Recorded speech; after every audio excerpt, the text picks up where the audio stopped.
8 April 2024۔ بسم اللہ الرحمن الرحیم۔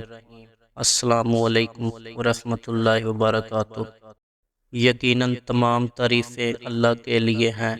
ہم اسی کی تعریف بیان کرتے ہیں، اسی سے مدد کی طلبگار ہیں۔ میں گواہی دیتا ہوں کہ اللہ کے سوا کوئی بھی معبود برحق نہیں۔ امام مالک بن انس اور عبداللہ بن عمیر نے کہا، ہمیں حشام نے اپنے والد عروہ سے حدیث سنائی۔ انہوں نے حضرت عائشہ رضی اللہ تعالی عنہ سے روایت کی، انہوں نے کہا رسول اللہ صلی اللہ علیہ وآلہ وسلم کے زمانے میں سورج کو گرہن لگ گیا تو رسول اللہ صلی اللہ علیہ وآلہ وسلم نے نماز پڑھنے کے لیے قیام فرمایا اور بہت ہی لمبا قیام کیا۔ پھر آپ نے رکوع کیا تو انتہائی طویل رکوع کیا۔ پھر آپ نے سر اٹھایا تو انتہائی طویل قیام کیا اور وہ پہلے قیام سے کچھ کم تھا۔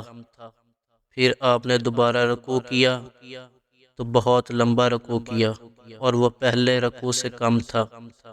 پھر آپ نے سجدے کیے، پھر آپ کھڑے ہو گئے اور قیام کو لمبا کیا، وہ پہلے قیام سے کم تھا۔ پھر آپ نے رکوع کیا اور رکوع کو لمبا کیا اور وہ پہلے رکوع سے کم تھا۔ پھر آپ نے اپنا سر اٹھایا اور قیام کیا تو بہت لمبا قیام کیا، جبکہ وہ پہلے قیام سے کم تھا۔ پھر آپ نے رکوع کیا تو انتہائی طویل رکوع کیا، لیکن وہ پہلے رکوع سے کم تھا۔ پھر سجدے کیے، پھر رسول اللہ صلی اللہ علیہ وآلہ وسلم نماز سے فارغ ہو کر پلٹے تو سورج روشن ہو چکا تھا اور آپ نے لوگوں سے خطاب فرمایا، اللہ تعالی کی حمد و ثنا بیان کی۔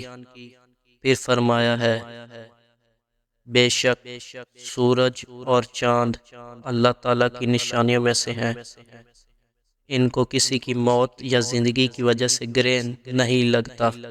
جب تم انہیں اسی حالت میں دیکھو، اللہ کی بڑائی بیان کرو، اللہ تعالیٰ سے دعا مانگو، نماز پڑھو اور صدقہ کرو۔